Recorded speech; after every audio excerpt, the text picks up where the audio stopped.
Folks, if you'd like to speak, please sign up over at the desk. If you'd like to speak on public comments.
Now that she's sitting.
We got 1 minute.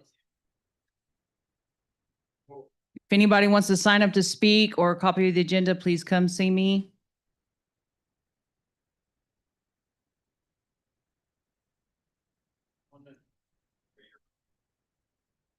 Got about 40 seconds. Mhm.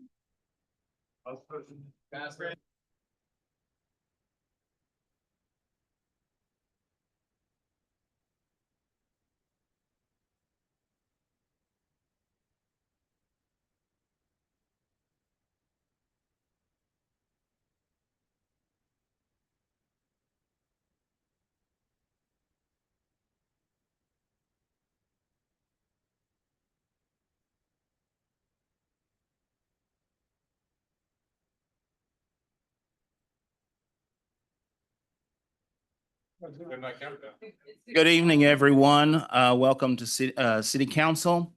Notice is hereby given pursuant to the Texas Opens Meeting Act, Government Code Chapter 551, that the City of Smithville will conduct a city council meeting and public hearing on June 8th, 2026 at 6 p.m. in the council chambers of City Hall, 317 Main Street, Smithville, Texas. I call this meeting to order.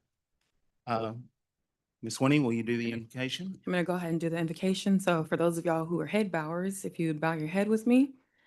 Father God, we thank you for allowing us to make it here tonight. God, we ask that you bless us all with the wisdom and knowledge that we need to do what's right by this town. God, I ask that you'll help all of us in this community to work together better, even if we don't agree. Help us to find our middle ground so that way we can do things in the favor for Smithville, Texas, and continue to be with us. Let us all make it home safely after this. Let the decisions tonight be made with you in our hearts and continue to guide every step that we make. In Jesus' name, amen. All right, now for the Texas pledge. I work at the school. That's how they say it. I'm trained.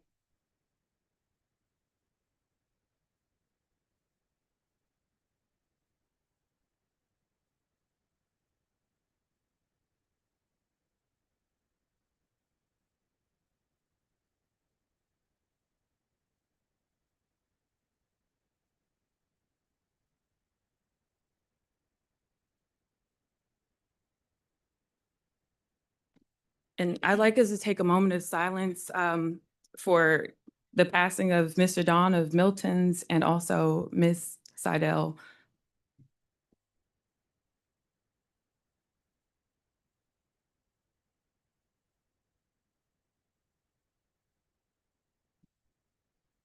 Thank you, everyone, for that.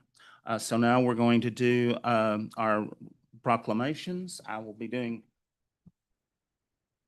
Flag Day. Proclamation for Flag Day. Whereas the citizens of Smithville, Texas are extremely proud of of this nation's more than 249 years of heritage and freedoms and are loyal to the ideals, traditions, and institutions which have made our nation so great. And whereas their obvious dedication to our way of life is indicative of a strong continued desire to preserve the priceless American heritage. And whereas the 14th day of June of each year is thereby designated as Flag Day, and the President of the United States is authorized and requested to issue annually a proclamation calling upon officials of the government to display the flag of the United States on all government buildings on such day, and urging the people to observe the day as the anniversary of the adoption on June 14th, 1977, by the Continental Congress of the Stars and Stripes as the official flag of the United States of America. Now, therefore, the mayor and the mayor pro tem of the city of Smithville, on behalf of the Smithville City Council, do hereby proclaim the 14th day of June 2026 as Flag Day. Yes. Go ahead. Yes. In Smithville, Texas, and urging all citizens to show their allegiance to our country and fly the flag of the United States of America during this week. Sorry, I left out one piece. Okay, now for Juneteenth. Councilwoman Griffin will present this. All right. Whereas our country is made up of people from every nation of earth who are declared equal, not only in freedom, but also in justice, both of which are essential for a healthy human civilization.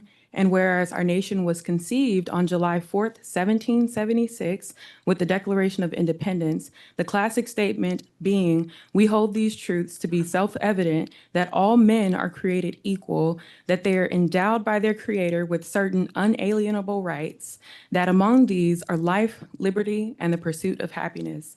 And whereas at 2 p.m. on New Year's Day, January 1st, 1863, using his war powers as president, Abraham Lincoln signed the Emancipation Proclamation, providing that all persons held as slaves within any state or designated part of the state shall be thenceforward, and forever free.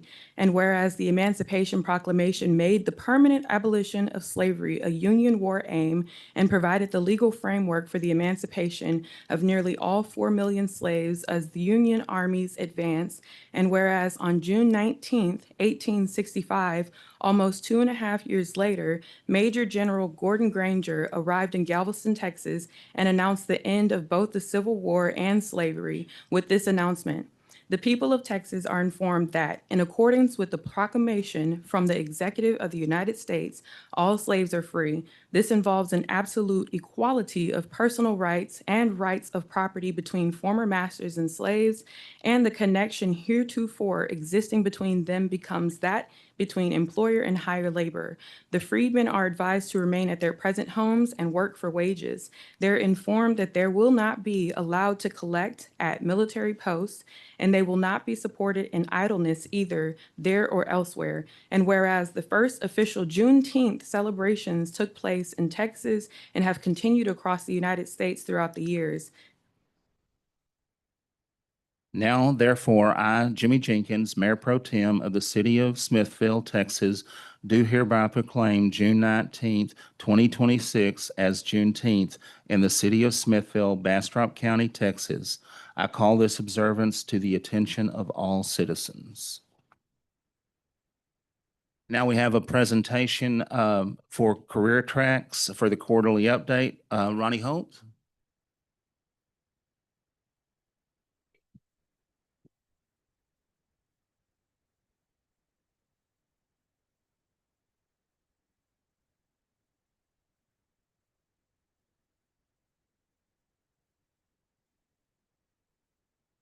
All right, good evening. Very quickly, want to give you an update on some of the things that we've been working on, some of the things that we've accomplished over at Career Tracks. In front of you, you have a little handout that talks about a little bit of what we've done since its inception. So we've trained about, or we've touched 1,200 participants. We've placed over 800 of those participants in jobs. And we have over 200 plus employers in whom we work with in the 4 counties of Bastrop, Fayette, Lee, and Caldwell. One of the things that I want to point out to you is about Smithvillians. How many Smithvillians have been impacted by Career Tracks? So we've had about a little over 200 participants from Smithville in Career Tracks, and about 135 of them have been placed in jobs in Bastrop County or even in some of the surrounding counties. So that's about a 70% completion rate for the citizens here in Smithfield who take advantage of the things that we do over at Career Tracks. We have 3 grants right now that we're working. One is Methodist Healthcare Ministries grant, which is a general operation grant. We have a St. David's Foundation, which is a healthcare grant. So currently right now, if you live in Bastrop County, we can do $3,000 in tuition assistance.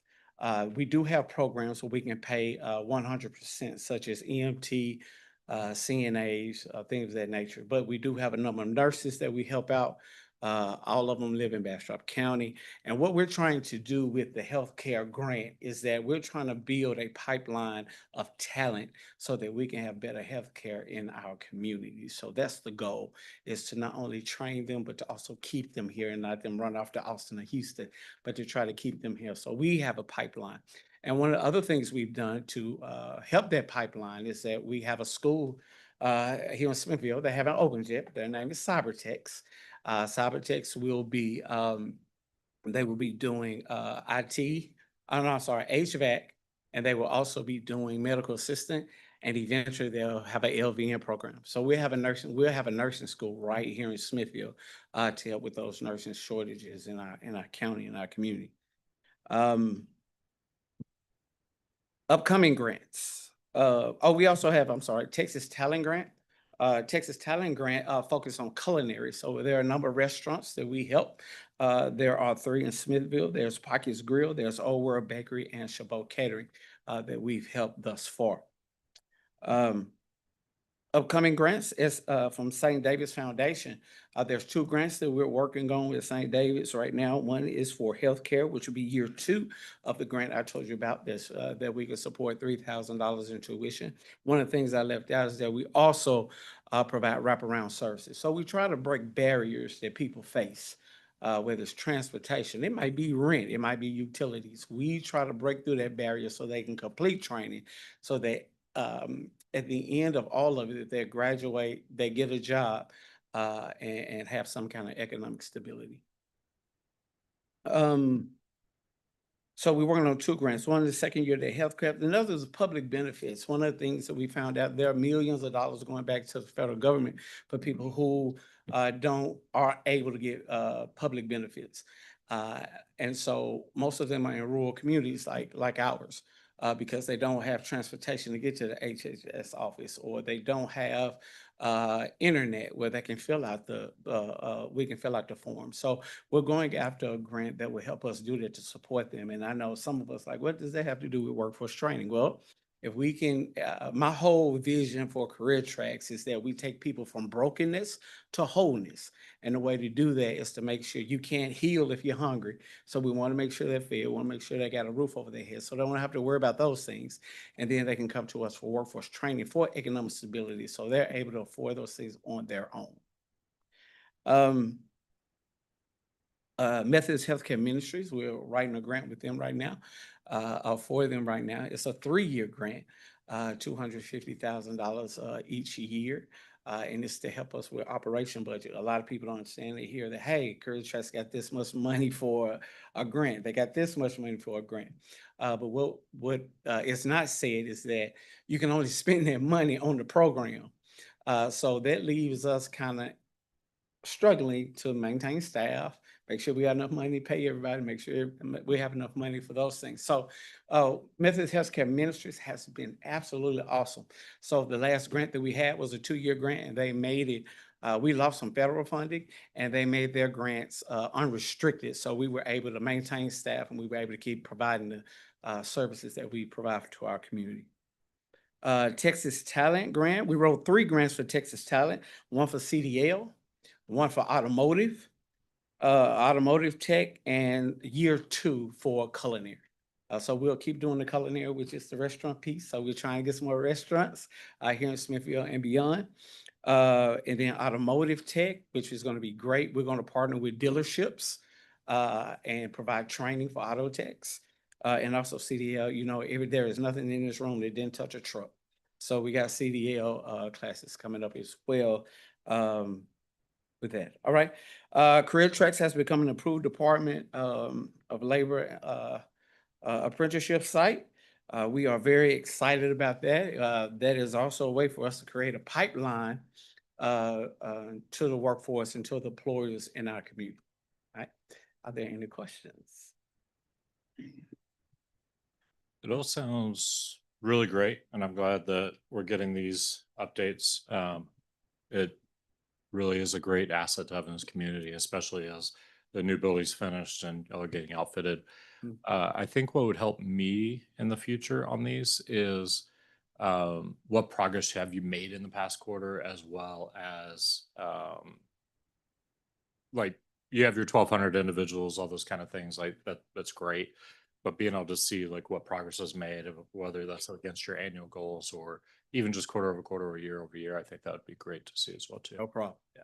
But overall, I think it's great. I think it's a tremendous asset to the community. Anybody else? I really appreciate you going out for the grants. That helps you, that helps to fund you, that brings more money into the community. And that is a necessary thing. So we do appreciate you doing that. And I know you don't have probably a grant writer on staff, so I appreciate that y'all can do that on your own. It's really good. Yeah, we do the best we can. We do the best we can. Thank y'all. I appreciate it. Thank you. Thank you, Ronnie. Okay, next is the approval for the minutes from May 11th, 2026 council meeting and the May 19th, 2026 special call city council meeting. Any questions? Mayor Pro Tem, I'd like to make a motion with an amendment. I second that emotion. Well, Oh, I need a. Yes. I need to make a motion to modify Lee Kilgore. She was the vice chairman at the time of this meeting, and Carolyn Noya was the chair at the meeting. They have since switched roles, but the timing is a little off for these minutes. So I'll make a motion to amend the minutes as discussed. And I'll provide this for you, Tracy. I have a second amendment. So for the public comment, it's missing Miss Joanna Morgan, who also spoke, and I want to make sure that she could.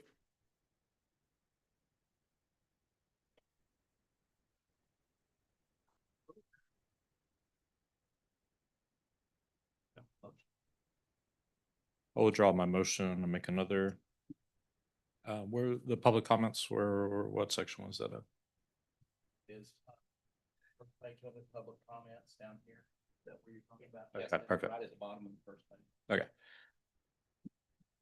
I'll make a motion to approve the minutes from the May 11th, 2026 regularly called city council meeting, notating that Joanna Morgan was a speaker on the first comment. In the P and Z section, that Lee Kilgore is notated as the vice chairman and Carolyn Noya is notated as the chairman. And also to approve the May 19, 2026 special called council meeting minutes. Correct. I have a motion. I need a second. I second that emotion. I have a motion and a second. Any more discussion? None said. Councilman Washington, Yes. Councilman Dunham, Yes. Councilman Jenkins is yes. Councilwoman Griffin, Yes. Councilwoman Tovar. Yes. Motion's approved unanimously. Okay, do we have any public comments? No, sir. No public comments. So let's go we're going into the public hearing. So we will hear from P and Z. I believe we're before the public hearing. We're still in the open meeting. Well, it says right here, public. Yeah, 7 was before. Oh, excuse me, we're still in the open. Excuse me. I got a little ahead of myself. Hello, thank you. Board Chair of Planning and Zoning. Planning and Zoning meeting was held on Tuesday, June 2nd. There were 4 of 5 commissioners present at the meeting. The first item, number 3, action was taken to appoint a chair and vice chair. The commissioners voted 4-0 in favor of me as the new chair and 4-0 in favor of Caroline Noya as vice chair. Item number 4, we heard from Janice Bruno, Monica Poss, and Jill Strebe on a presentation from Bastrop County Collaborative for Housing and Health. This was a discussion and possible action agenda item to support a resolution to create affordable housing resolution.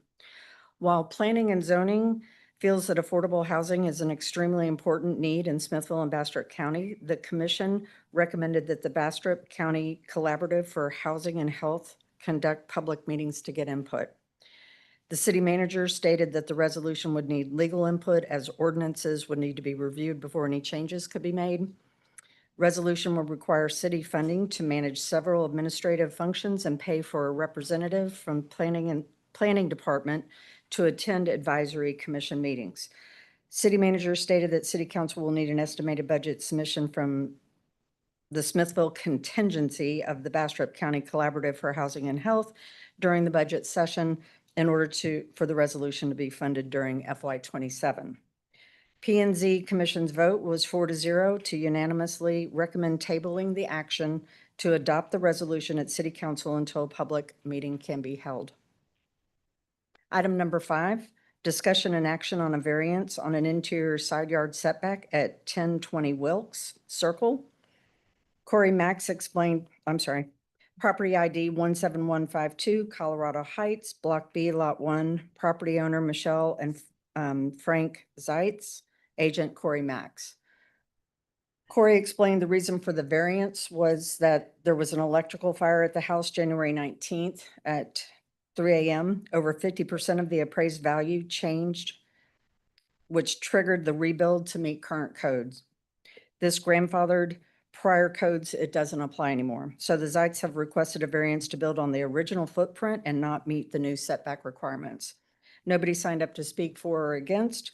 We voted 4-0 to unanimously approve the variance request because if the variance wasn't approved, it would present an undue hardship on the homeowners for an event that was not of their doing.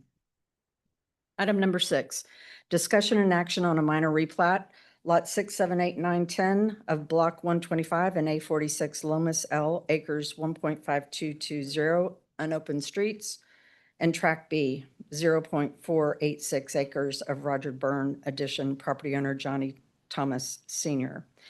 Johnny Thomas Sr. explained that he was going to quitclaim deed the property so his sons could build single-family homes on 1-acre lots once the property was replatted. One house is going to have the driveway off of First Street. The other house will have the driveway accessing off of Second Street. Nobody signed up to speak for or against. Commissioner Wells asked about the industrial district zone designation on the half-acre lot. Mr. Thomas had said that he would not build anything industrial and the lot would be SF1. Per Chapter 14A of the zoning ordinance, an industrial district can be used as mixed use. However, Tracy D., Assistant City Director, clarified that zoning is not part of the agenda item. Therefore, City Manager stated that zoning would be addressed once Mr. Thomas presents plans to build. Voted 4-0 to unanimously approve the minor replat. Any questions? Hearing none. Oh, sorry. You got ahead of me there, didn't you? On the replat, they could potentially do industrial on that regardless of this replat, correct? There's nothing preventing it? Yes. Okay. Oh, comma. He said he wasn't. I just want to make sure that that isn't a contributing factor. It's zoned industrial, therefore you could put industrial. He has no intention to do that. And yeah. And this street, this would be just a private road. Which street? The The entrance and exits to both their driveways. said It's coming straight off of First Street. first. Yes. Okay, so wait, So First Street dead ends into the property. Do you have the plat you want to pull? But First Street dead ends into that property and that is where the driveway to the house is going to be.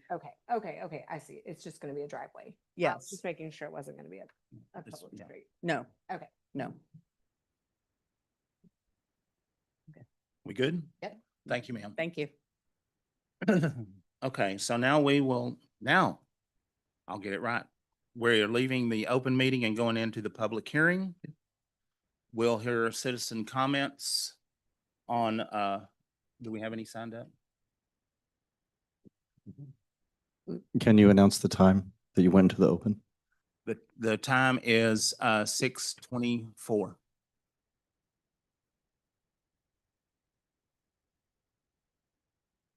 And no, we do not have anybody signed up to speak. Okay. So we have a discussion on a variance on the interior side yard setbacks at at 1020 Wilk Street, property ID 17152, Colorado Heights, Block B, Lot 1, property owners Michelle and Frank Zitz, and Agent Corey Max. Are you, would you like to come speak, sir? Anybody want to speak on this? Are they here? Okay. Not unless you need. Okay. Any discussion? If you have the paper, I'll make the motion. I just don't know the wording on it. Yeah, here, there's a, hold on. Oh. Yeah. We're still in the public hearing. We have to go to open meeting. So nothing? Okay. So also we have a discussion on a minor replat of lots 6, 7, 8, 9, and 10 of block 125 and A46 Lomas L Acres, 1.5220 unopened streets, and tract B, 0.0486 acres of Roger Bryan addition, property owner Johnny Thomas Sr. Do we need any questions answered? Okay, we will, anybody? Yes, no? So we will leave the public hearing and go into the open meeting at 6:25. So now we have discussion and action on an ordinance for the variance of an inner side yard setback at 1020 Wilkes Circle, property ID 17152, Colorado Heights, Block B, Lot 1, property owners Michelle and Frank Zitz, Agent Corey Max. In just a minute, I'll get you the variance.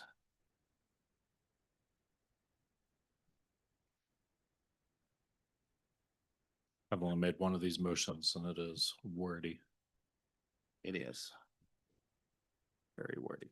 Right at the top is the variance stuff.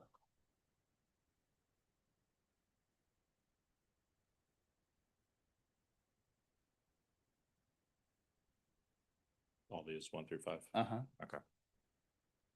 Mayor Pro Tem will make a motion to approve an ordinance for variance on an interior side yard setback at 1020 Wilkes Circle, property ID 17152, Colorado Heights, Block B, Lot 1, property owners Michelle and Frank Zitz, Agent Corey Max. I have a motion. I need a second. I second the motion. Do I need to word the rest of those?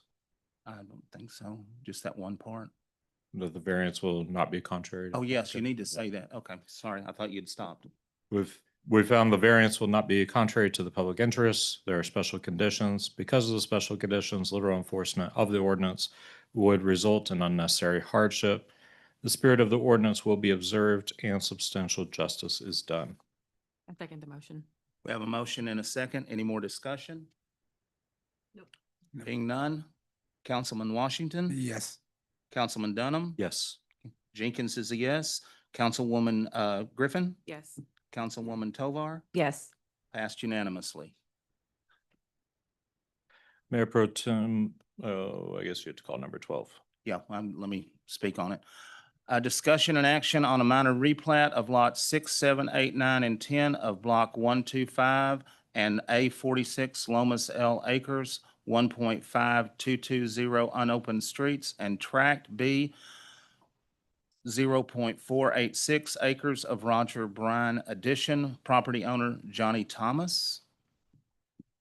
Mayor Pro Tem, make a motion to approve minor replat of lot 6, 7, 8, 9, and 10 of block 125 and A46 Lomas L Acres, 1.5220 unopened streets, and tract B, 0.486 of Roger Byrne addition, property owners Johnny Thomas Sr.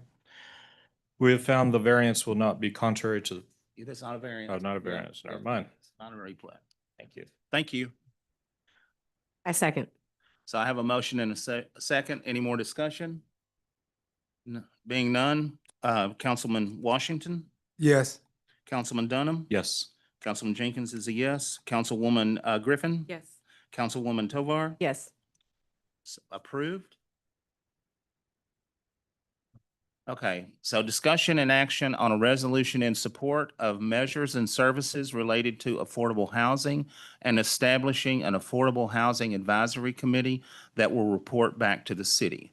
Mayor Pro Tem. Oh, that's right. Excuse me. I forget. I didn't put it down in front of me. Mark Bunny, yours is, hold on, yours is number Item 15. 15. So discussion and possible action on the quarterly update from Parks and Rec Board. So we're changing order? Yes, ma'am. Yeah, I'm bringing everything forward tonight. These people are gonna get on you afterwards. I'm gonna be the nice guy, of course. And afterwards, they're gonna ask you some serious questions. Not really. Oh, hold on a minute. Let's make sure we get our lady back to where she needs to be. Sorry about that. We did that in the middle of everything. I know. First of all, I wanted everybody to be sure, I didn't hear it mentioned earlier that Mayor Forrester and the Seidel family, keep them in their prayers. I didn't hear that earlier, so. We did a moment of silence for it. Yes, yes, sir. Well, anyway, Mayor Pro Tem Jenkins and council, we felt this time, we came to you to give you an update on the job you had charged us with. First, I wanted to say how easy Ashley and Edward have been to work with. It's been a fantastic process so far. During one of our first meetings, and we've had 6 so far, we had a group of young men who wanted to start a men's baseball league on top of the Coburg Park. But they also were willing to work on the grounds maintenance for what were unsure whether they could be able to have the park each week to use. They're playing teams from other communities, other areas at the Boston metro area as well, and would like to help us raise funds. That's a good thing. To improve the park, and so far as of now, Ashley has got in with them and has set it up. So that process is moving. That's number one. One item that came to us from the staff was the need for round tables. It seems that we have lost some revenue from certain organizations who would have rented the space if we had had round tables. We were informed that the tables were cut from last year's budget, and the cost is only $3,000 to $4,000. And we're hoping that you'll look at it in this year's budget if possible. That's one key issue. If I may stop you a minute. Mr. Ryan, if we were to include, could we take that out of the tax note to get them the tables that they need for the rec center? For the rec center? Uh-huh. Yes. Yes, thank you. Okay. Thank you. And I know y'all will take care of us. The only thing we haven't done is address the storage space for the tables. Because, you know, the rectangular tables as of now are stored underneath the podium, so that's taken care of. Another item was the adding of programs to enhance the exercise situation for other age groups. We were glad council took the appropriate action to add audio and improve the audio visual equipment. You'll give many options to explore. We just need to get it. I don't know if it's been purchased. I'm not sure of that yet. It's been purchased and then get it delivered and installed. Certain exercise and informational items can be offered to the public if this happens quickly, which is resulting in more revenue as well. We did meet with a lady who gives classes in another city.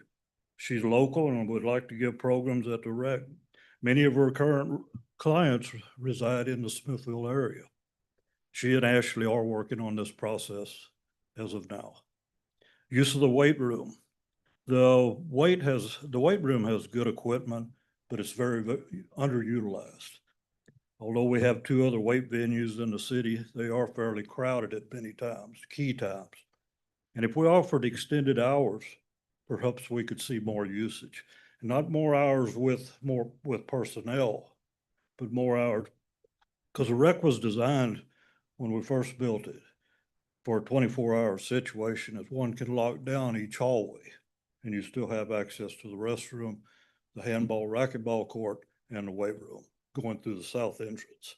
So it's an easy fix. And I think you would see more members sign up. It's just a shot, and there's something else we're addressing.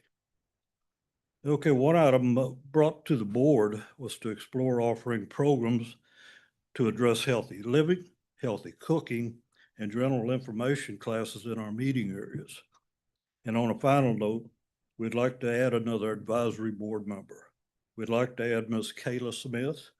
She's a local lady. She's a Smithville grad, a nurse practitioner, a mother of two, and a dynamo in getting things done. She's currently on the Little League Board of Directors, and all of you know how much that Board of Directors has done at the Little League Park to really enhance the beauty of that facility in MLK Park. So we just need to, we found out we were both reaching toward the same situation to try to raise funding. So we need to combine each other. Having her on the board, we'll be able to meet with her and find out what they're doing and for fundraising situations, and we'll be able to help them along the way as well. Okay, finally, from me, you also wanted to see if the Parks Recs and Rec Center's departments could be combined. As of now, it's a little too early in the process, and the status quo seems to be working right now. And from me, thank you for your attention to these matters. I'm simple and I'm easy.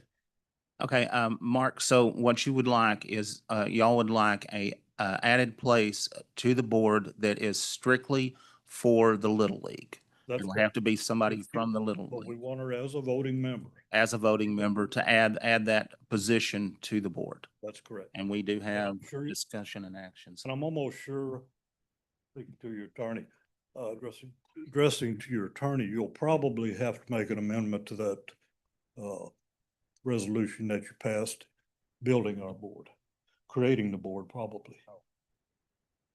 I would need to double check that, but it actually sounds right. Okay, so what we can do tonight is just make an action to have you look at that, to amend this to reflect that we have a new board member for the Little League. Yes. Okay, then we can do that. We will get with with Ashley about the tables and storage. We'll do that in the tax note part. Age groups, thank you. That's very good. I'm glad to see y'all are moving forward with that. After our classes, that's going to have to be a little bit of discussion with Ashley, staff, and everything else to make sure that we get that to where everybody's safe, and maybe a camera or something in the weight room, if that's going to be where it is in that hallway, because if it's going to be after hours, I would like to have that just in case somebody's in there. Well, it's a doable situation. because Yeah. That would be key fob Yeah. entry, and you would have trust people, Yeah. So that's one good thing. Okay. But I did want these folks, and they're great. They're great committee members. They're full of ideas, and even old Les over there, he's great. Oh, my goodness. Anyway, And I attended the last meeting, and y'all, of course, you ran it well, and it's a very good board, and I think you're going to end up doing great things. I know Ashley loves, and also Edward like working with y'all, so I think we're in a good way there. Yeah, I just wanted to thank you for those tables because they've been asking or hoping they could get some for 3 years now. And although the tables may cost $3,000 to $4,000, they're getting over 20 inquiries a year for round tables. And those are $200 to $500 events that they can raise revenue. So we could probably pay those tables off within a year, and then they'll last 10 years or more. Yeah, So well, that's all good revenue. I just need a firm price from Ashley about where she's going to buy and what she do. She can bring it to the next meeting. We can approve it here, and she could just bring it and see what we're going to do. We'd also like to find a little bit more timely effort on the AV system that needs to be upgraded. For some reason, the vendor is out of College Station. That is the people we use. That is Avanet, and we already have a PO listed or an invoice that's listed. We are working with that. Ashley's on it. I know it takes a little time. We'll get it as soon as possible. Okay, yeah, because that's another revenue generating opportunity. Absolutely. Okay. And just as an item of note, for the after hours time period for the gym, one of the recommendations Ashley made was for the one bathroom that would be accessible during those hours to be made into a unisex bathroom so that both men and women would be able to use the restrooms if they're there after hours. And we also just want to say this, our board is very committed to doing everything they can to work with the rec center and the parks department because they're beloved institutions in the town, and we want to help them succeed as much as possible. So everything we're doing is to work in partnership with them. Okay, we appreciate your efforts. Thank you so much. No, you already said my name. That's all I need. guys, thank you very much. Thank you. So Thank you. real quick, before y'all sit down, we're new on this side. Can y'all just introduce yourselves real quick for us? Because we know him. Hey, we know him. We know Mark. I'm Doug Lindecker. I live on Hudgens. I'm Kristen Barrow. I'm the secretary. I live over on Gresham. And I'm Les DeGraffenreid, live at the end of Short Street. Tyrone knows where I live. And we do have one more board member, Mika Pot. So she's not here, but great board. Thank you. Thank you so much. Thank y'all. Gave me I'm Mark Bunty. I used to serve. I used to sit in that seat for a Yes, few you years. did. On that board, I sat in every one of those seats over 27 years, but I enjoyed every minute of it. I appreciate y'all doing your time because I know it's a high paying job. And the great thing is I see those cans of food up there. Man, that's something I started 19 years ago. But you're supposed to bring a whole bag full of cans. I'd have the city put one can. I think. Thank y'all for. Thank you, Mark. Okay, can I get a motion on an action to direct the attorney to amend the board to include a new position for the Little League and with having Kaylee Smith be the option for that? That's what we need, right? As a motion? Yes. I just need somebody to make it. So I motion to amend the agreement, Current ordinance. the current ordinance to add Kayla Smith to the board as a voting board member, Representing the Little League. representing The Little League. the Little League. I need a second. I second that motion. Okay. Question. Motion made in second. Any discussion? Question on that specific, are you understanding that it's just a position for the Little League and It not is necessarily for her? it is just a position for the Little League, but they want Kaylee Smith to fill it right now. Okay. I just want to make sure that do That's we fine. need to And reward just this to- motion? For a clarification, I'm to bring that back to you for voting later. Yes, yes. Right. Yes, we're not gonna, we can vote to have you do it, but Right. that the amendment will be for that. Yes. Got it. Okay. So I have a motion and a second. Councilman Washington, Yes. Councilman Dunham, Yes. Councilman Jenkins, yes. Councilman Griffin. Yes. Councilwoman Tovar. Yes. Motion's approved. Now then, we have Ms. Janice Bruno with discussion and action on a resolution in support of measures and services related to affordable housing and establishing an affordable housing advisory committee that will report back to the city. Thank you. And also, Monica, thank you for being here.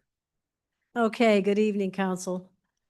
Mayor Pro Tem, I'm Janice Bruno, 800 Burleson Street, also the current executive director for Career Tracks. But the reason why you heard from Ronnie tonight is Ronnie's going to be taking over effective 1 July. And I think he did a terrific job. So anyway, thank you for listening to that presentation as well. Monica has recently joined our policy change team. Let me give you a little bit of background. Back in 2024, Jill Strube, who of course was with the city of Smithville and the Bastrop Public Health Department, and there was about 15 other folks that collaborated. We wrote a grant to the St. David's Foundation for housing and health equity. It was a specific grant. It was a $750,000 grant. And at that time, we broke down into 3 different teams. And you see who was on the policy and systems change partner was myself and Ms. Sheila Lowe. If some of y'all don't know Sheila, she has been with the Bastrop County Long-Term Recovery. She was here when we had Hurricane Harvey. She was very instrumental in finding affordable, attainable housing for folks that were left without homes at the time. Jody Smith, she's with the Homes for Good Foundation, and Jill Strube, City of Smithville at the time. So let me tell you why we got together. We are called the Bastrop County Collaborative Housing and Health, which is a multi-agency collaborative. And we were formed to design solutions and policies to encourage more affordable, attainable housing and develop, in this particular policy change recommendations report, to develop some things that we thought we could take away some of the barriers. And what I'm going to end with are the 7 recommendations that we came up with. But I'm going to give you a little bit of the current picture of what's going on right now in Bastrop County. I think some of you might remember, Jimmy, you might remember, back in 2022, I was on council. We ran housing huddles just for the city of Smithville at the time, because we really found it very important that we could figure out a way to find safe, affordable, attainable housing for the city of Smithville people. And we ran those all throughout town and probably every week for about 10 weeks. We actually invited at the time the Texas Housing Foundation. They came down. We looked at about 7 to 10 different properties. Monica was with us at that point in time. We had some other realtors. We were looking for at least 10 to 12 acres where we could do something similar to what they had done in Marble Falls, where they had a community resource center, and they've done this in 53 sites throughout Texas. Community resource center with affordable housing apartments, so folks could afford to live a rental. And right now, the Texas Housing Foundation is part of our team. In fact, they came and presented to the city of Smithville during our comprehensive planning. So the current picture right now in Bastrop County is there's over 102,000 people, okay? 75% of those people own their own homes, but 23% of them, about 61 households in Bastrop County, are cost burdened, meaning 30%, 31 to 69% of the area median income, they can't, the workers are earning that, but they can't really afford to be in those homes. So there's about 6,100. On the renter side, 25% rent their homes, and about 3,100 are cost burdened. So there's 35,000 total households, and the cost burdened homeowners grew by 51% from 2019 to 2023. And I think we understand that, because if you go around Smithville and you ask, oh, hey, what are you renting that home for? It used to be where you could rent a home between $800 to $1,000. Now it's anywhere from $1,500 to $1,800. So a lot of the folks can't even afford to rent, okay? So income matters, and homeowners are earning significantly more than renters. So homeowners right now, the median income is about $92,000 if you're a homeowner. If you are renting, it's $58,000. So in order to support our essential workforce, I'm going to give you some numbers here of our workforce. So school teachers, 65,000. Remember, I just gave you the median household income is 92. Paramedics, 66,000. Firefighters, 66,000. Nursing assistants, 37,000. Childcare workers, 30,000. So all of those workforce folks are really affected because we don't have affordable, attainable housing. So what we did in this particular grant is we met, the policy team met, and we have folks that looked at Elgin Municipality, Bastrop Municipality, and I looked at Smithville, and we went ahead and reviewed some of the ordinances. Now, I'm not asking anything for any ordinance change or anything. That's really not why I'm presenting tonight. I wanted to, we wanted as a policy team to give you what our recommendations were, because whatever you focus on, which we really want to focus on this affordable, attainable housing, you know, we want to be able to continue this process, even though the grant is now expired. We want to continue now in year 2 with the same committee members, plus we're adding members to the team. So we said, hey, what could we do to get real focus on this? How many of you are familiar with Franklin Covey? Franklin Covey, you know, Franklin planners, you know, where you plan your day, A, B, C, and you know what your A tasks are going to be. So we want to focus this as an A task. Wanted to do this since 2022. That's why I got involved in this, because I really have a passion for affordable housing. So we said, let's pass resolutions to support it. That's why we presented a resolution. Now, in the last year, we had 4 or 5 community pathway meetings just in Smithville. We did community meetings in Elgin, we did community meetings in Bastrop, and we did them in Smithville, and we got input from community members. So I know P&Z said, hey, we want to do more public meetings. I don't have a problem with that. I think that's great.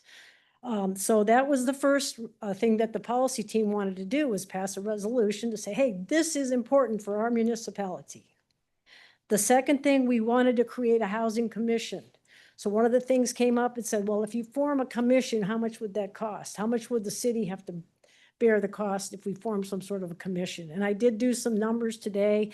A low estimate would be anywhere from $3,000 to $5,000, but we could probably find grant funding to fund that. St. David's has been so generous to us. If I went back to them and said, hey, we really want to form this commission, can we put a grant in for $5,000? I'm pretty confident that they would help us out. Some of the other things we recommended was establishing a community land trust. Reduce minimum lot sizes was something else we talked about. Allow ADUs as a right, which is accessible dwelling units. Currently, our accessible dwelling unit is 700 square feet in Smithville minimum. One of the things that we said, well, what if they could reduce that square footage for ADUs? Eliminate square footage minimums for small homes and ADUs.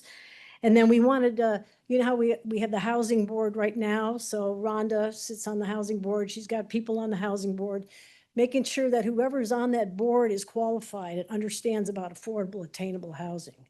So that would be something else we recommended as a policy. So what we did moving forward, we had a build team. It was really sort of cool. We had 2 architects come in from Holder. And if y'all are familiar with Community First in Austin, they developed the affordable, attainable housing community on 27 acres. I believe it's now 35 acres. And they're the same architects that came in and said, okay, the next phase of this from St. David's Foundation is they're going to do a build. They're going to help pay for a build in two different communities. One would house 179, and I brought the diagrams to the P&Z meeting, and I can share those with council, but it's pretty exciting. So right now, the build team right now is looking for acreage. We need 18 to 20 acres, okay? And it can be Elgin, Bastrop, Smithville. Of course, I'd love for it to be here. 18 to 20 acres and 134 homes in one of the models, and then 179, they'd all be for rent, for lease. And they're really cool models that they put together. So I can share those with you all in a small format. I brought the big posters when I was here, and I think I got Jeremy excited about it. So one of the things is now, okay, we've got a capital stack team. Capital stack team's looking for other grant money, all right, and we're looking to raise about $75 million. But to do one of these communities, when we got the estimates from the architect, and when we're going to ask for funding from St. David's, let's say they give us, 25 million or something like that, we'd have to find the balance to be able to build these communities. So we have a property team that's doing the site selection, and we have a capital stack team, which I also am on, trying to find other folks that want to provide funding to do these little villages, as I call them. We do still have a pathways team, and that is to, continue to go out to the community to try to get the community to really support what we're trying to do. So this grant is going to continue. The grant money is gone, but the people that have been working on this for a whole year are going to continue to push this. And then St. David's is coming out with their grant application starting in the fall for the next phase, all right, which will be the build phase. And I think most of you know that have been here long enough, St. David's Foundation probably has infused over almost $4 million into this community alone. One of the other thoughts I had, and I'm going to say it in public, we've got this 152 acres that's sitting right outside next to the airport. Helen wants $6.2 million. And we're looking at talking to Methodist Healthcare Ministries because they have also infused millions of dollars into this community. So if we could do something with that property in a phased approach, it's a great opportunity right now for the city of Smithville. Now, it's outside the city limits, and it would definitely, be an asset if we could do workforce/housing at that location. There are some ways to do it with land lease or community land trust, and we just have to go back to the owner and say, hey, would you be interested? But she's open right now. So it's very, very exciting that we could do something with that particular piece of property. And I know that, Jimmy, you also had some other recommendations possibly for housing when you and I talked a couple weeks ago. Yeah, there are many ways. I think one of the ways to find around this is, and I know this is a touchy subject in Smithville, is the auxiliary dwelling units. I believe that's our fast track to finding affordable housing locally right now. The ADUs. The right. ADUs, Yeah. but that's where that is. I also, as a member of the team, along with you, I want to give a shout out to Amy Mills because this whole thing would not have gone like it did if it had not been for her, Yep. her directorship and how she ran the whole collaborative. And there's a lot of good information here. If I would advise a lot of you to reach out to Donna Nichols and Amy Mills. They have just all of that at their fingertips. I would wish that we could have a site where anybody could go and look at all. We will. We have a website. It's here. It should be in the packet. Okay. It's now being developed and all the documentation will be there. The drawings, all the architectural drawings will be there. So that's our next phase. And I want to say that Sheila's got it pretty built. But yeah, shout out to Amy. Amy was the lead for the collaborative. Like I said, she works for Public Health Department. And this was a project that was every Wednesday we met for an hour all year. And every team that was here all had to meet once a week. So we're going to continue meeting like that and focus on this because we feel it's that important. Can I say something? Yes. So, Monica here. So we initially had planned to be here to ask you to support the resolution and ask you to support creating an Affordable Housing Advisory Commission, whether it's a committee like HPDS, maybe it's more of a board like Parks and Rec that makes recommendations. You need to think about that, discuss that. Obviously, Planning and Zoning has recommended tabling it because they felt the 4 or 5 community meetings that had already been had in the last year or so was not enough, and we ought to have some more. And we'll try to make them more public, try to get awareness of those meetings out more. P&Z also pointed out that the resolution would need to go through your legal team before you could approve it. Yep. So obviously there's some more steps we need to take, but anything you can, any motion you can make in support of this and to give us further action, to tell us what you need from us to be able to support this would be very helpful today. This is something that I strongly agree with, and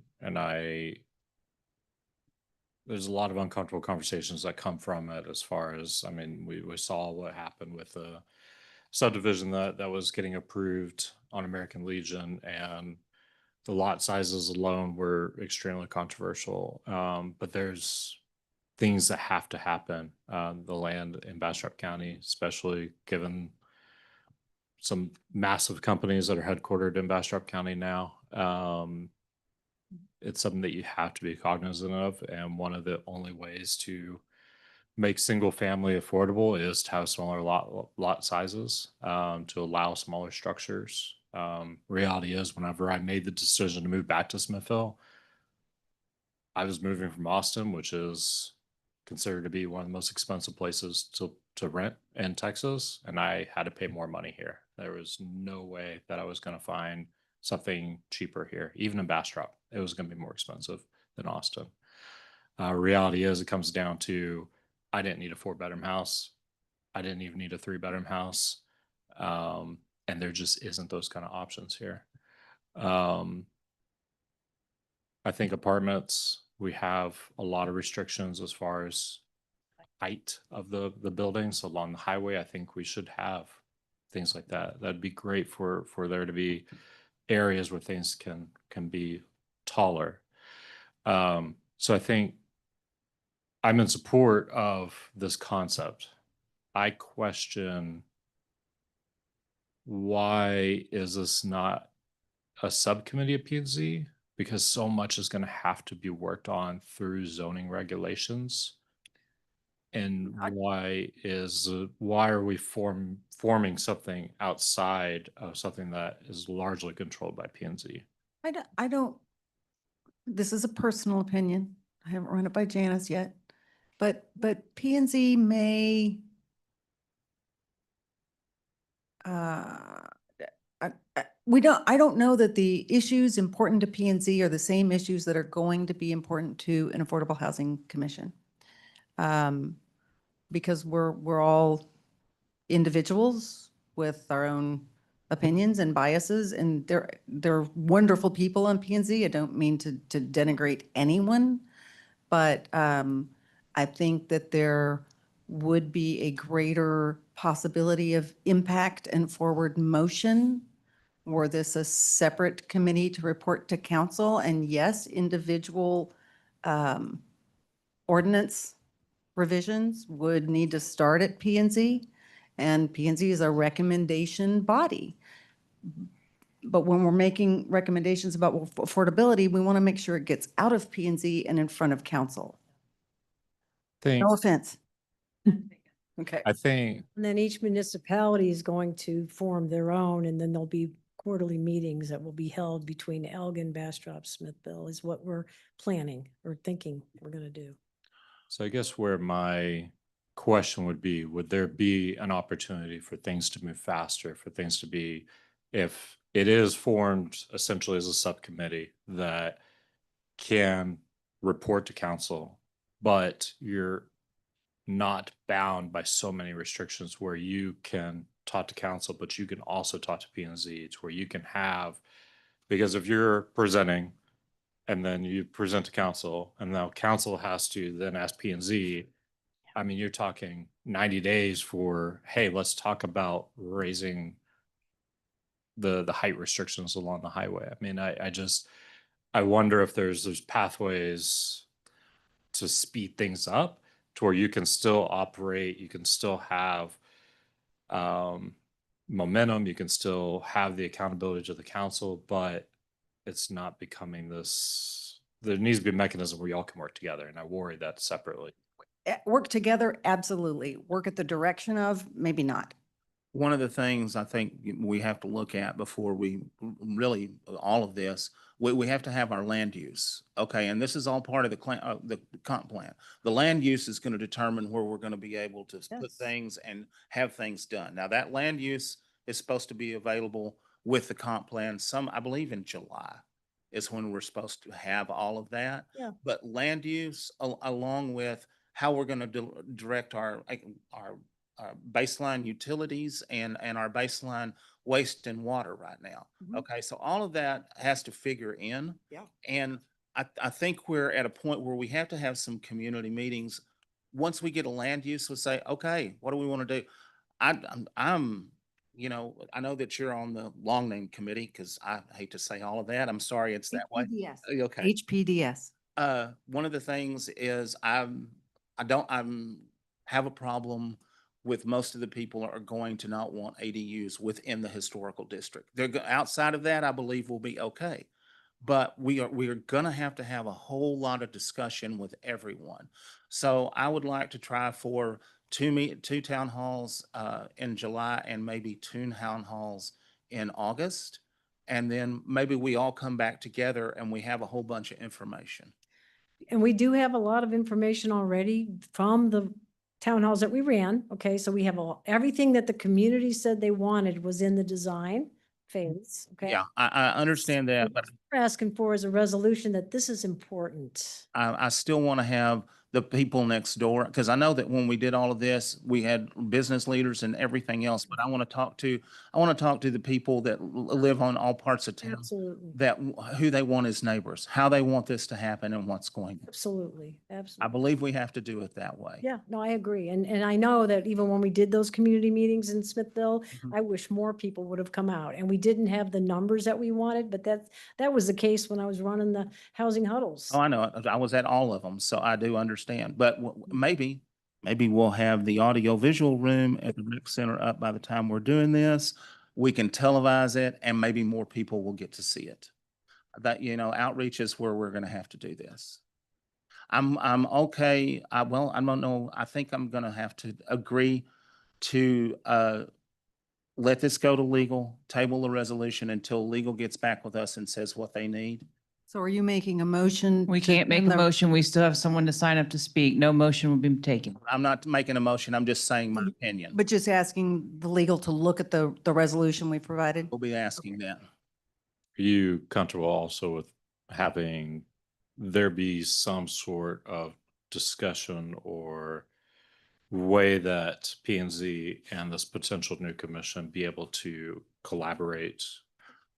One of the things I have to wait on with that, we are overloading with PMZ with impact fees and other things that we're going to have to go forward. So until I hear from legal what this is going to look like and what we need to do,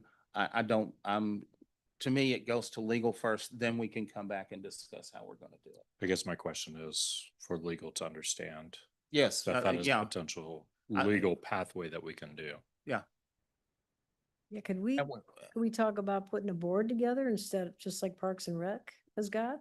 Until I get all of that together from them, I want to wait because it may be a subcommittee of P and Z, or it may be other people that are going to do it. It may be one council person and members of the community or something like that. I have the costs for low, medium, and high in case there's any cost. I think I saw that somewhere, yes. Okay, so if you guys want a detail of what it's gonna cost, I've got that, but I'm not asking for money right now, so this is good. Well, let us get it to legal. Let us move forward with that, and then we will come back with you about it. So the resolution, you have a copy of it? Yes, we do. We have a, And legal's gonna look at it, so I understand. And the, Good. why we can't take action on like a board is the way that this is currently worded. We just, it's Okay. about supporting the It's okay. resolution as drafted. Any other questions from, No, there is a whole lot of information that you've given, and there's been a whole lot of information out there. And I know that the photos of the two different communities that would be for this has been circulated all over. well, they're going before, like Sheila's going before Elgin. And they're gonna have, Jody's going before the Bastrop Council, so everybody's doing the same thing. I'm coming to P and Z and then going to council. They're doing the same thing in the other municipalities, so we'll see how that goes. Mhm. Same resolution, Okay, all three municipalities. sounds great. Thank you. Thank you. I'll just say if there is something that has kind of a lighter foot for now while we're kind of going through these town halls and everything that you want to present, then I'd be open to discussing about putting that on the next meeting. Okay, thank you. Ryan, do you need a motion to look at this? No? Okay, we're good. Okay, so we will table this. We do have someone that signed up to speak, though. Hey, oh, excuse me. And if anybody's interested in the Bastrop County Collaborative, I got copies if you want it. Okay, thank you. But Mr. John Schindler signed up to speak. Okay. Come on, John.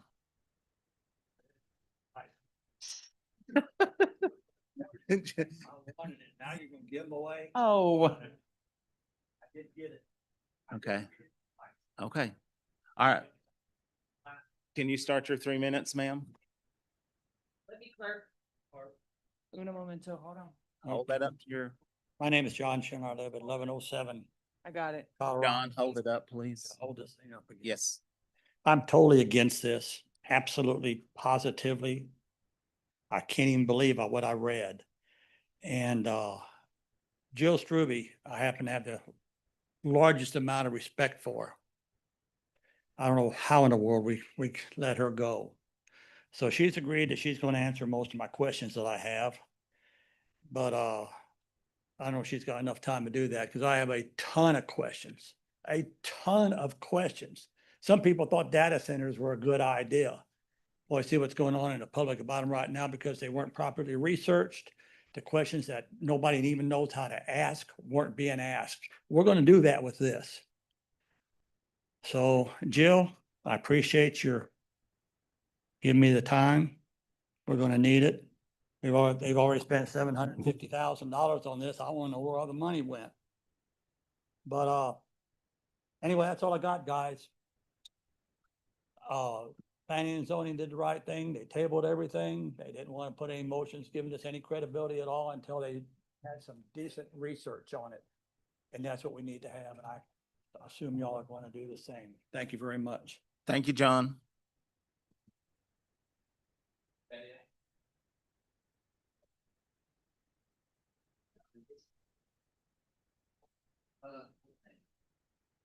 Or 13. 14. Okay, so discussing an action on authorizing expenditures from the tax. Hold on. So on number 13, y'all are going to table it? Lit. Tabling. We have given direction to the attorney, but it is being tabled. And they don't need a motion to do that? No, that's what he, Okay. no. All right. I'm just making sure. Yes, ma'am. So right now we have discussion and action on authorizing expenditures for tax notes per ordinance 2025-697. Are there any citizen comments on any of this? No, sir. No, sir. Okay. So, okay, here he comes. I knew he couldn't wait.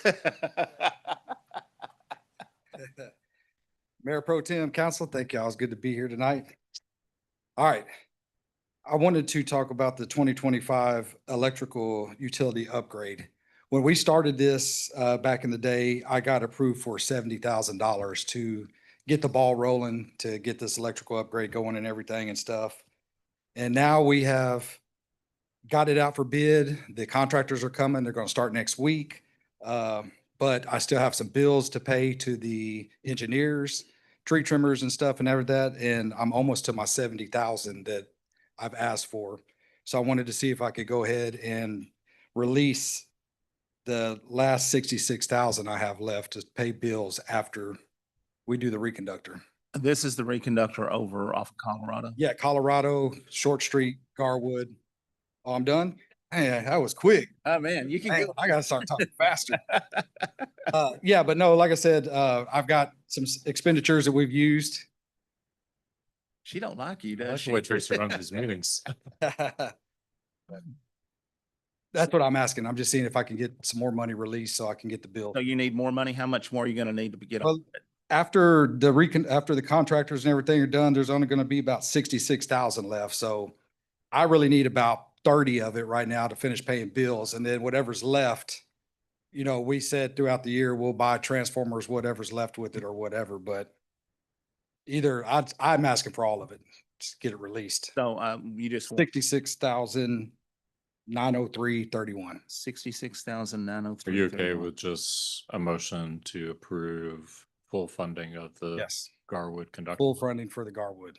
Yes. Mayor Pro Tem. It- You want to do both, or I got one more Oh, you- release at the same time? Well, she cut you Here. off, so you don't have any more time. You Start it over. you used your 3 minutes, sorry. No, the only other one I wanted to talk about was the, I don't know what did we ever call it.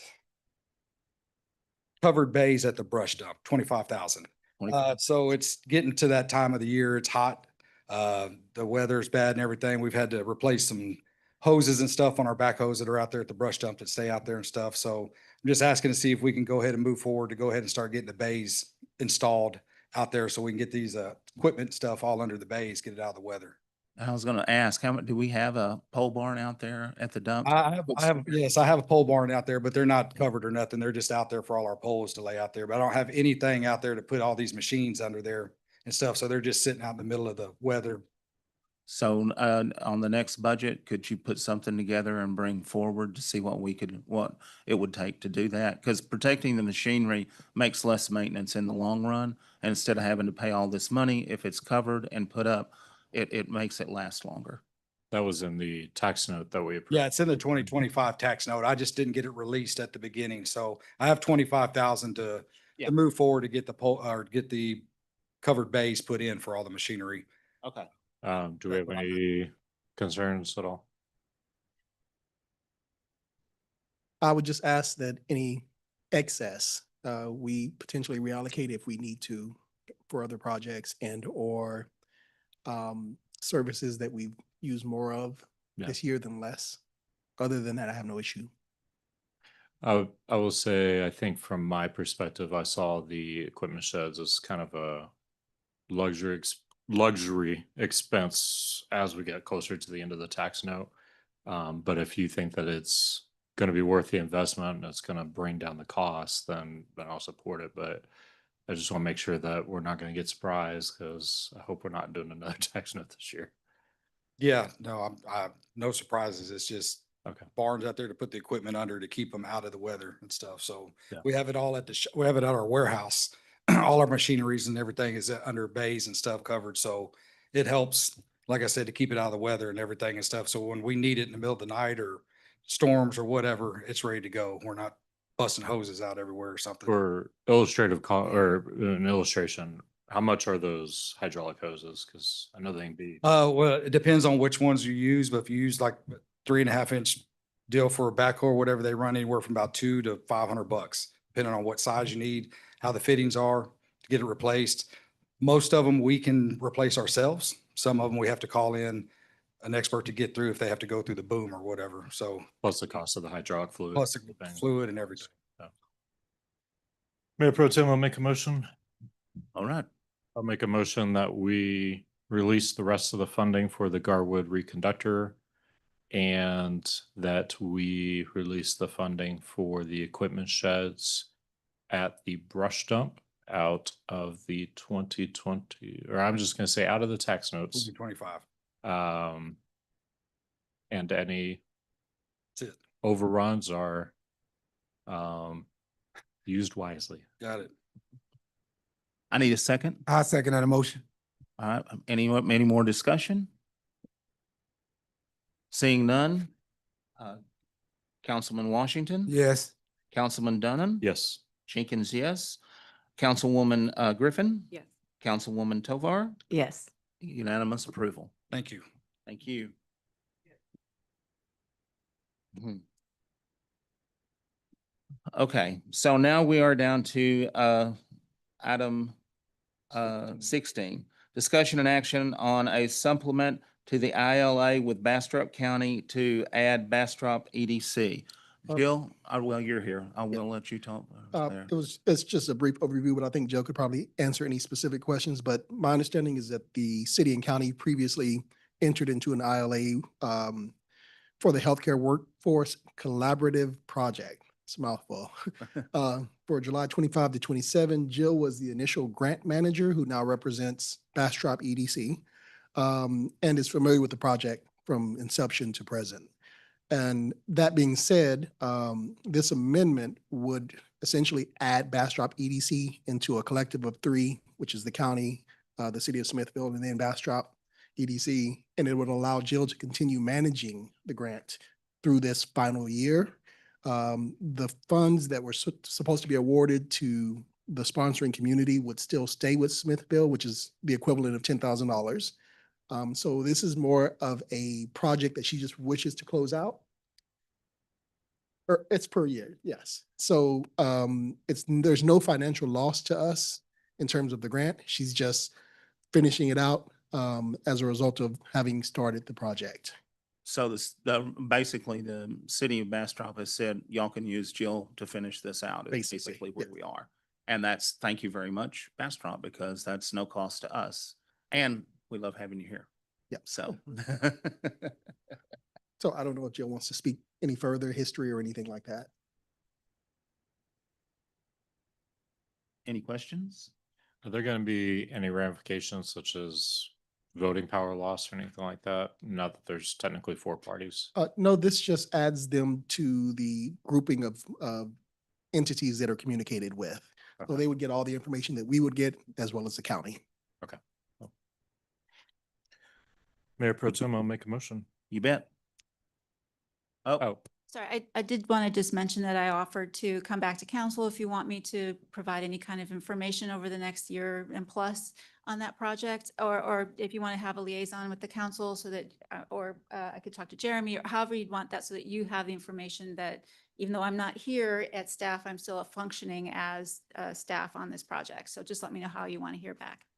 If you could probably write an email to Jeremy every quarter or something, so we know, and then he could distribute it to the council. Perfect. Okay, that sounds great. Thanks. Thank you. Mayor Pro Tem, make a motion that we supplement the ILA with Bastrop County to add Bastrop EDC. I have a motion. Need a second? A second. I have a motion and a second. Any discussion? Seeing none. Councilman Washington? Yes. Councilman Dunham? Yes. Councilman Jenkins, yes. Councilwoman Griffin? Yes. Councilwoman Tovar? Yes. Passed unanimously. Okay, so we are now at 17. Discussion and action on a 2-year extension to the SJ2 380 agreement. Would you like to speak to that, Yeah, please, sir? Just a brief overview. SJ2 recently approached council and wanted to present this. I believe at the last council meeting, we decided to not act on it at that time. We since have had our attorney review it to make sure that it meets all of the legal standards and requirements. There are only two things that are essentially being asked. One is that the agreement be extended to 2028. And two is that it be corrected to reflect the amount of homes that actually are required to be built. The initial document said, I think, 29, and it's actually, I think, 28. and I may have that wrong. I'm off by one possibly, but it was decreased by one. And that's because of the detention pond requirement that was not something that was anticipated when they first designed the subdivision. So those are the two changes that are being requested. And like any other organization that has a 380, they have the right to request. So these are amendments to the existing that we will have to pass if we're going to do this. Okay, do we have anybody for public comment? No. No one signed up. No for public comment. Any discussion? I had heard, actually I see it now. I couldn't find it before, but my understanding is if they do not meet the 380 requirements, that the funding from now through the end of 2028, the property tax abatement will have to be refunded back to the city. Is that correct? My understanding is not have to be, is that the council can take action to claw those funds back. Okay, this And since I didn't. shall then be reimbursed. So is it a council directive or is this a 380 directive? It's a 380 directive. The council can override it. It's kind of reverse. So it's automatic unless the council says, no, we'll waive it. No, I think with those stipulations in place, that it's not just a forever 380, because I don't really want to set that kind of standards. And that there is ramifications that if those agreements aren't made, that the city's not just helping them out, but we're actually putting forward elements that are going to benefit the city and increase property tax. So with that, I will make a motion. Make a motion. Thank you. Mayor Pro Tem, I make a motion that we approve the 2-year extension to the SJ2 380 agreement as presented. I have a motion. Need a second? I second the motion. I have a motion and a second. Any discussion? Seeing none. Councilman Washington, Yes. Councilman Dunham, Yes. Councilman Jenkins is yes. Councilwoman Griffin, Yes. Councilwoman Tovar, Yes. passed unanimously. Okay, so now we have discussion and action on nomination to the CapCog General Assembly. You want to speak that or you want me to? How you want to do it? I just wrote a basic statement, but Okay. I know that you're the expert on this particular item for sure. So just for the group, previous council member Kathy Meeks, who recently lost the election and has been replaced by Winnie. Oh, sorry, Danya, excuse me, Danya. Long story short, she held a position at the, at the appointment of the council. And as a person as an individual who's no longer on the council, you have the right to replace and or, appoint a new person. So one action triggered another and here we are. So it's your right to move forward with your candidate. So at this point, anybody that that serves, and Kathy was on the executive committee. So whoever we nominate will go to the General Assembly and the executive committee will have to vote to put our person on the executive committee. That is how that works with CapCog. So I am here to listen for nominations. However we want to do this, a motion to nominate. So or if you want just more discussion, I'm good with the discussion. I'll definitely say I've been to a few of the CapCog meetings. I was recently at the meeting that they had in Bastrop. It was, I got so much from them. There's so many grants. There's so many grants. There's so much stuff. And I definitely found an interest in it for sure. I know there's a lot to it. There's more than just one area in CapCog. But I found it very intriguing and it definitely sparked a lot in me. So just throw that out there. I think also I'd like to express interest in it as well too. I have a very diverse background, and a lot of it is kind of quasi-government elements. I've previously worked directly with TxDOT with their highway division, Central Texas Regional Mobility Authority, TransCore, who's actually the ones that build out all the transponders for the toll road authorities, Vonsi Highways, Centra, they're the ones that built out 130, Weber as well too. They're a subsidiary of Centra and Ferrovial. I've had a lot of information with them. Also, a lot of kind of first responder centric roles, working with the companies that actually train first responders. I've worked directly with Task Force One on some of those as well too. So kind of a storied and kind of varied experience, and frankly, kind of know a lot of the players in the space. And as we're looking at how CapCog has really influenced the transportation plan for Bastrop County and the entire area over the past 15, 20 years, there's been an increased desire for toll roads. I know the legislature has put a kind of a slam on that, thankfully, but being able to have the influence, being able to discuss those kind of things with CapCog and be able to have a sway for this, as well as some things I'm working on with Mr. Andrade as far as the like a trail, kind of hike and bike trail that we're looking at around the city. I think a lot of those will be very interesting for me to discuss and try to benefit Smithville with. Anyone else? So I'm looking for a motion.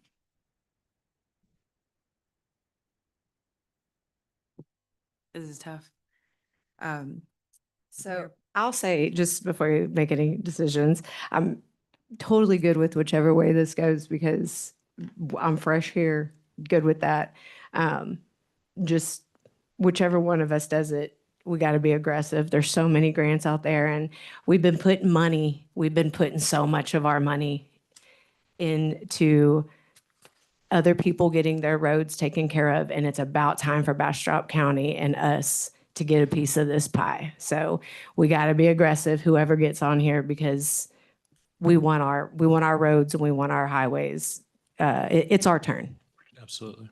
And not at the expense of toll roads. I mean, if I have your support, I would love to do it and would love to collaborate with you as well too. I'm for whoever's making a motion. I'll make it. Okay. Mayor Pro Tem, I make a motion to, on the nomination to the CapCog General Assembly. Mhm. Do I need to? You have to have the name. You Do I have have to to- have- Oh, sorry for, I have to have a name. I can't just, I'm trying to mind read, but I can't. yes, so both of them. So, You can only put one. only put one. Yes. Okay. I thought that I was just making a motion for us to vote and that was it. And then we got to No. deliberate and vote. No. Oh goodness. We've got two really great people up here, y'all. This is real time. This is absolute real time. What Let if me we had a start this discussion over. on I'll start this over. So Mayor Pro Tem, I make a motion on nomination to the CapCog General Assembly for Danya Tovar. I have a motion. I need a second. I'll second that motion. Okay, I have a motion and a second. Any further discussion? Seeing none. Councilman Washington, Yes. Councilman Dunham, yes. Councilman Jenkins is a yes, Councilwoman Griffin, Yes. and Councilwoman Tovar. Yes. Okay, unanimous. Congratulations. And I have talked to Councilwoman Fosler from Bastrop. She is going to write in and make the motion for you to fill the position for the executive council. She'll have that done. I'll email her tonight.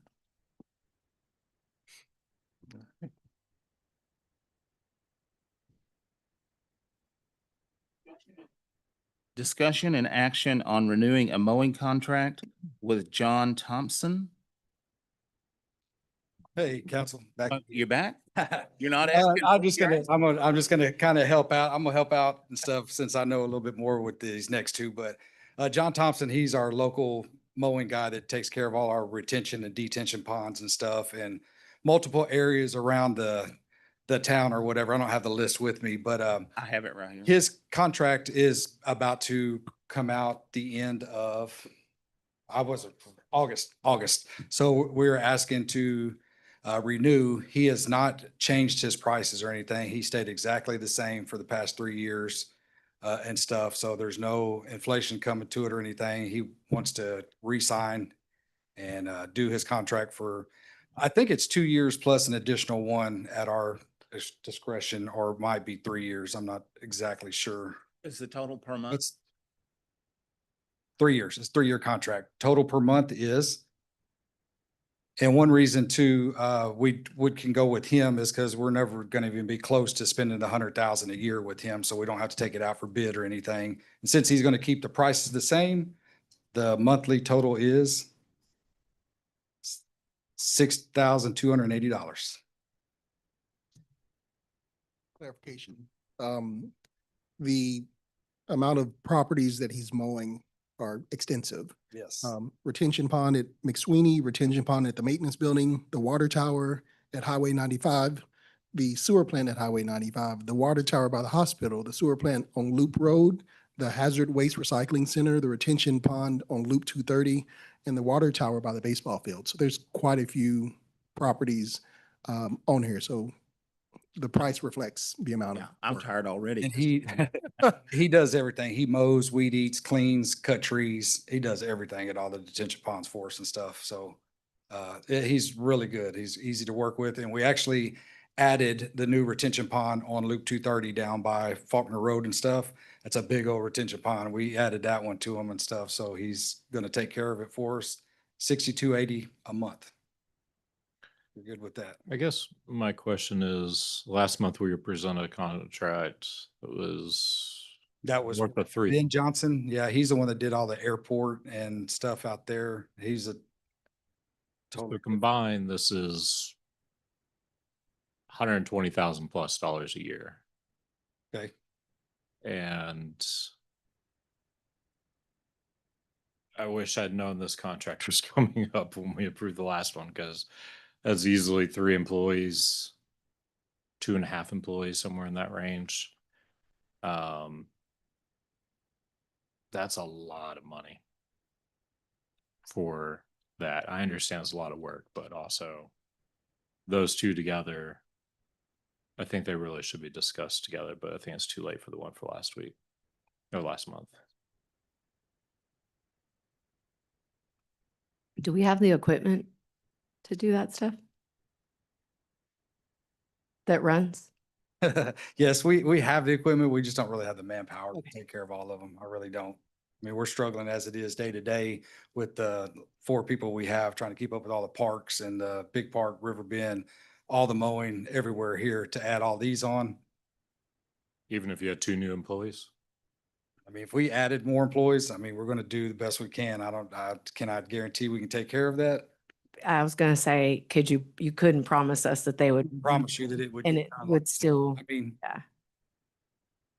so he probably if work we on do it, Saturdays, if I get the extra guys and the mowers and stuff, I'm gonna put them with somebody and we're gonna knock it out. We're gonna do it.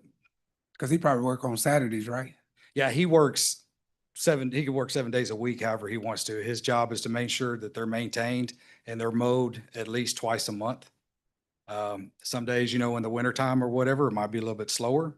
Sometimes in the summertime or right now, he's doing them 3 or 4 times, a month or whatever. His job is to keep them down.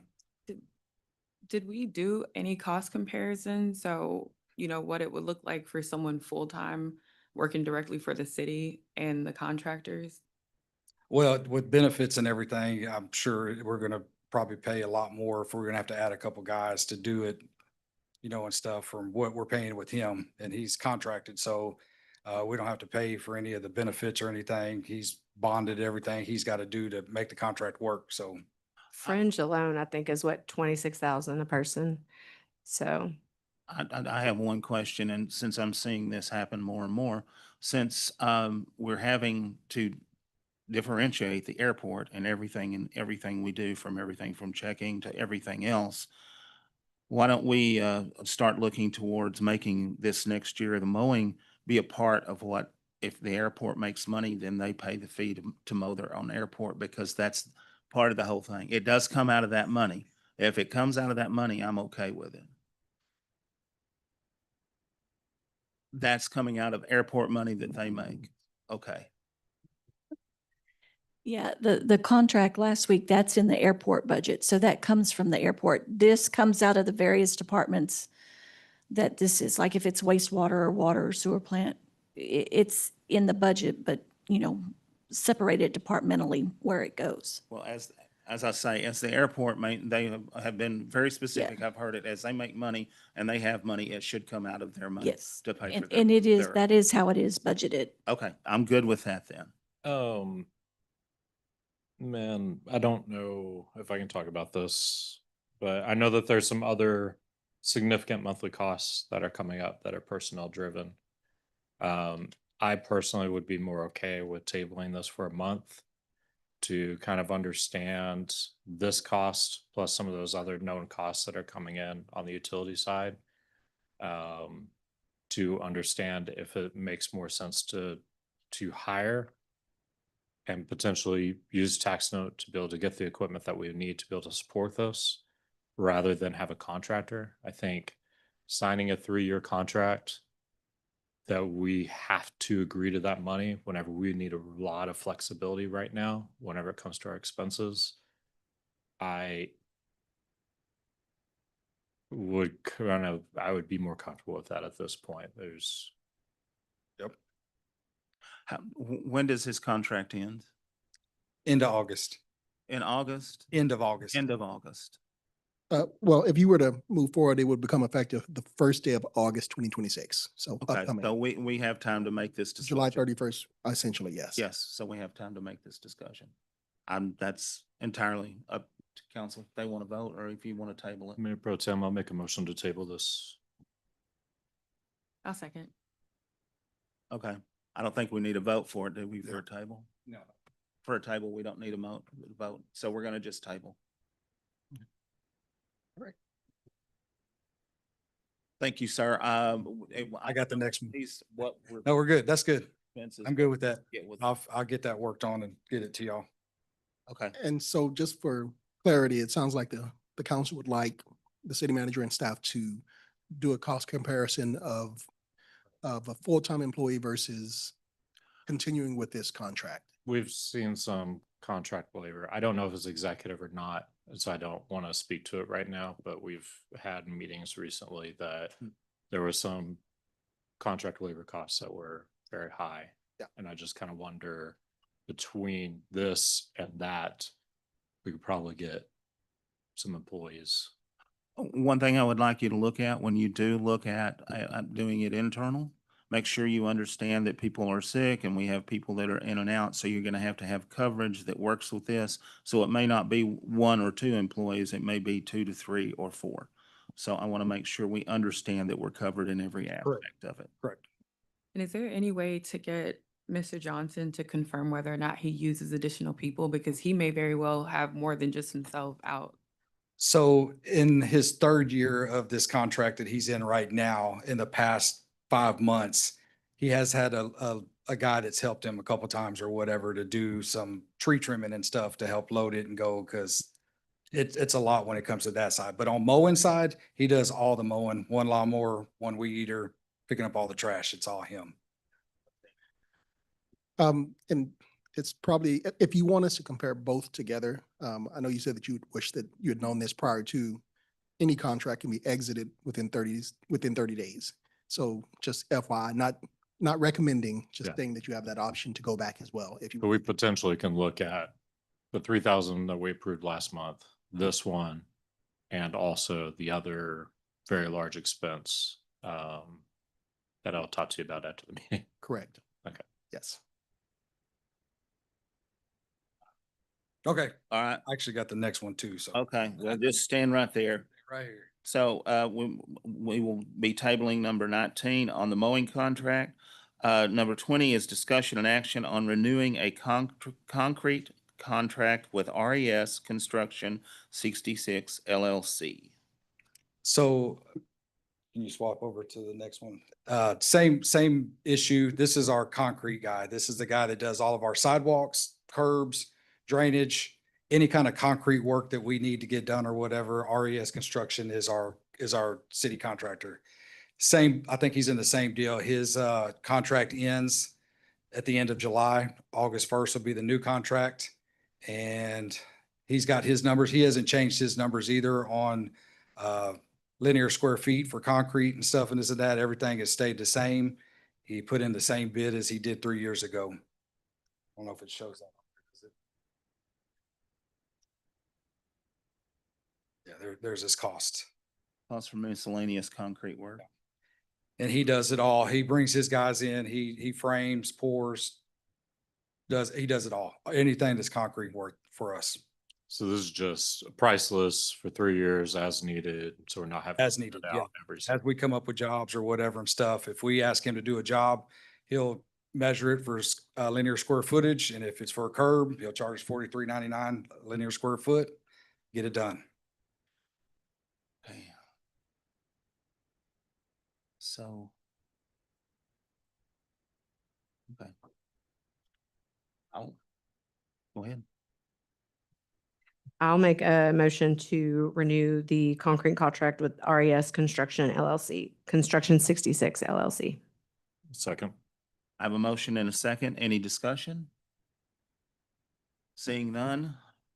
Councilman Washington? Yes. Councilman Dunham? Yes. Councilman Jenkins is a yes. Councilwoman Griffin? Yes. Councilwoman Tovar? Yes. Unanimous. Thank you. Thank you.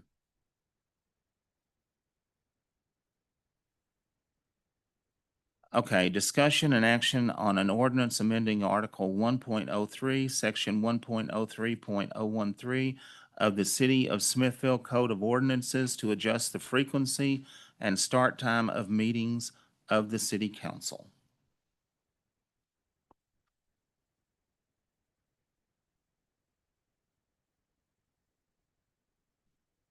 So I know that we discussed this the last time we were here, and you directed that city council, or excuse me, our city attorney draft something that would reflect your goals to possibly have 2 meetings in any given month. It's basically to set up the second meeting so we know when we're going to have them. Everybody can plan. We're not just doing a special whenever it comes up. We have 2 meetings. We can fit most everything we need within the 2 meetings. If we don't need the second meeting, we don't have to have it. It's an option to use it or not. I know there's discussion in the last meeting about this where we would advise in the ordinance which items would have to wait for a regularly called meeting, simply to reduce legal fees. And I don't see that in here. Sorry, I don't recall that aspect. Essentially, there was an aspect where items related that needed legal would be reserved for a regularly called meeting. And then non-legal items, just so that we're not having to get a lawyer out here every time. Yeah, We've already discussed that, haven't yeah, we? yeah. So as I know Jeremy had mentioned before, I've given the council a listing of stuff where attorney should be here and everything else I shouldn't be here. Any way I can help reduce your costs on that, the better off you're going to be. The thing is, you don't want to bind yourself in case something comes up where I need to be at the second meeting. You guys create the agenda, right? You can create it however you want. And if you only want to, as kind of I'll say an unwritten rule, me to come on the first meeting, if I'm needed, then that's when I come, and I don't come any other time.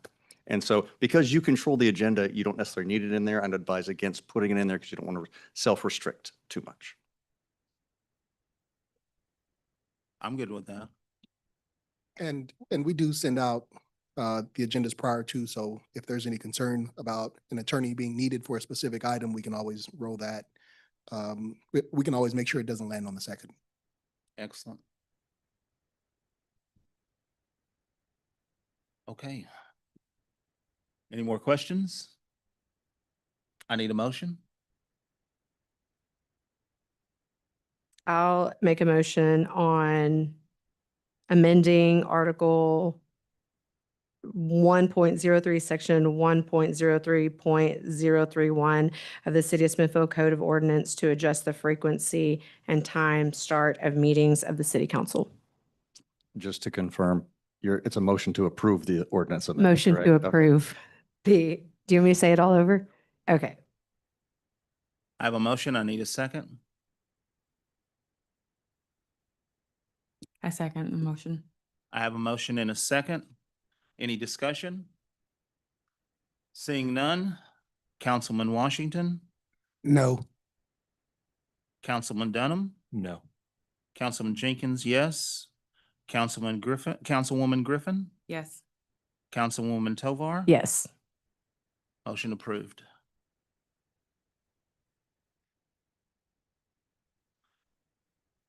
So let's go over here. Okay, so we're to the fun part now, aren't we? Discussion and action on approval of the financial report.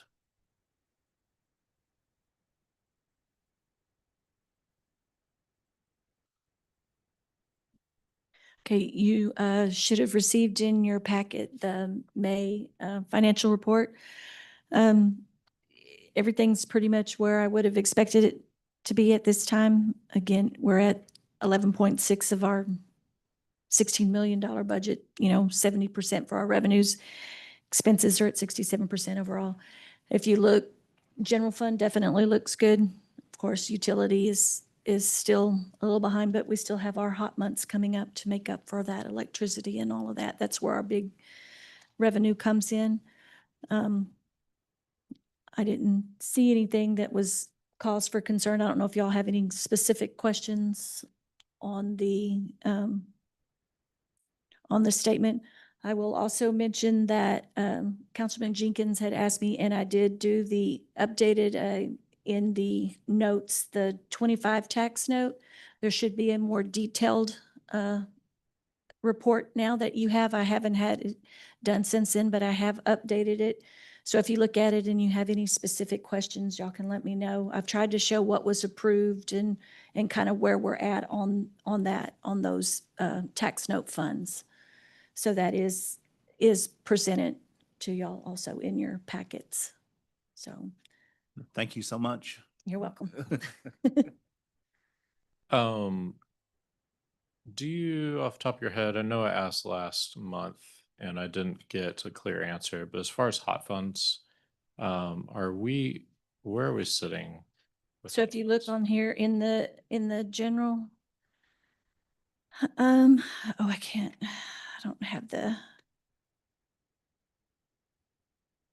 can't remember off the top of my head, and I don't have the detailed one with me.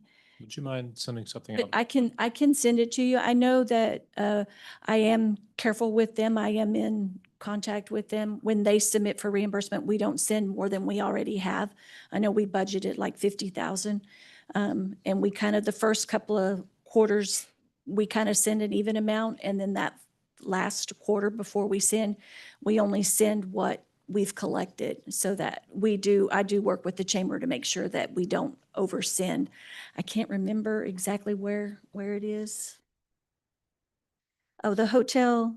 Yeah, we've collected, there it is, 27,000 to date on the revenue. Wow. I knew I had it. So to that quarter, in our end of the quarter is coming up, so we'll probably collect more, coming up. And Because the end of the quarter will be June. So in July, we'll collect. Okay. So that's when you'll see another little bump in that. And I know we moved that in-house now, so that we're collecting that in-house. I think the contract with the Avenue has expired at the end of March or April. We were watching to make sure we don't pay that anymore. So Okay. I know that has come to an end, but they were still sending in revenue funds that they were collecting. We did receive a payment this past month, but I do know that this will be the end of the quarter, so we should see more revenue in the next month. Okay. If you can kind of give us like what you think we're pacing, I just don't know if like what part of the year is the busiest. I know we've been told previously in the summer, but it was dead last year. And so just 3/4 of the way through the year and roughly half of what we anticipate.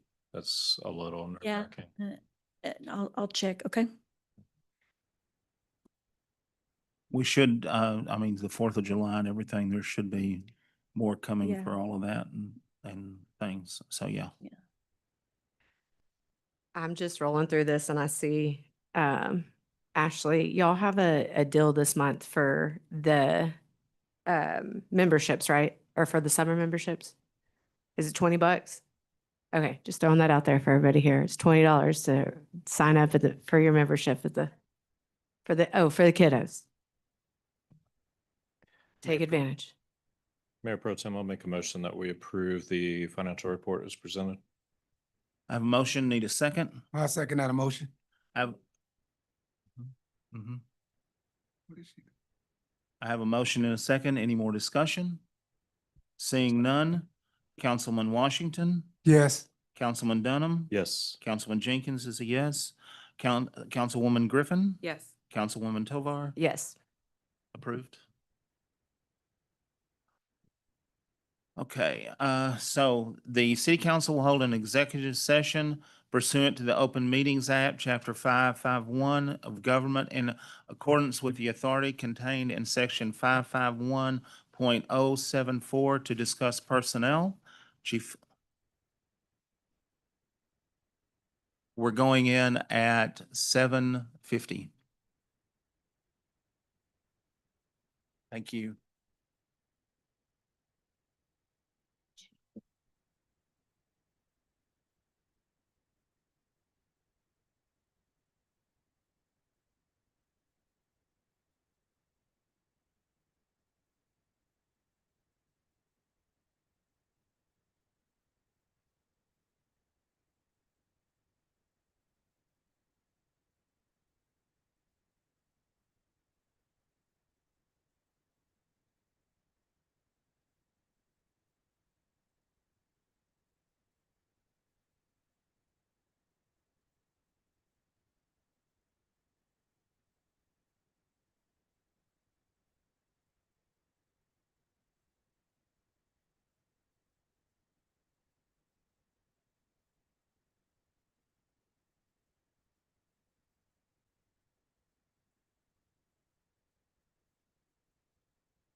So we are back in open meeting at 8:17. And there was no action on the closed session. So now then, we've got another one. So discussion and action as a result of the executive session, nothing. So we're adjourned, I take it. Yeah. No, we don't need a motion. We are adjourned. Thank you.